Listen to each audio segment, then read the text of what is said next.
going on, fantasy football fans? I'm your host, Hussein the Brain, and you're watching The Couch. It's week 12 of fantasy football, and if you trust The Couch, make sure you use the hashtag #InTheCouchWeTrust on social media. Let's jump into the waivers. Here are 5 quarterbacks that will make for nice bye week fill-ins in the last bye week of the NFL.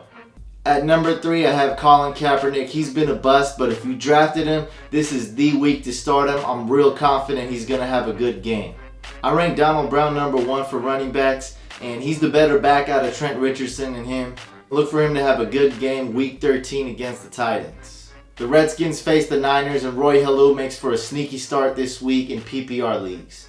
Brandon Jacobs also has some upside if you're in real desperate need of a running back. And James Starks, Anton Smith, and Toby Gerhart are considerations in deep leagues. Make sure you monitor the Jason Snelling situation if you're considering picking up Smith.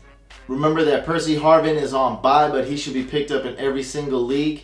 Santonio Holmes is a great wide receiver if you're looking to add extra depth to that wide receiver core of yours. Roethlisberger likes to throw the ball to Cotchery often. And this week, Joe Hayden will be guarding Antonio Brown. And Emmanuel Sanders is also hurt, so look for Cotchery to have a big game.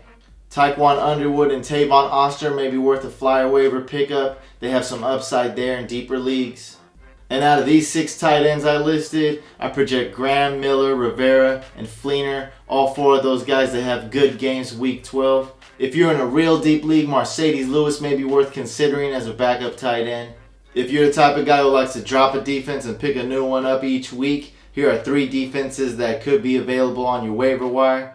The Vikings is my super sleeper defense this week. They're going up against Scott Tolzien, the 3rd string quarterback of the Green Bay Packers. I don't really trust this defense, but in deep leagues, you probably don't have a better choice than that. And that's all the time we have this week. Make sure you guys subscribe to our YouTube channel. I'll be answering questions on the next video, so make sure you ask those fantasy football questions on our Twitter and Instagram @FantasyCouch, and I'll see you guys next week.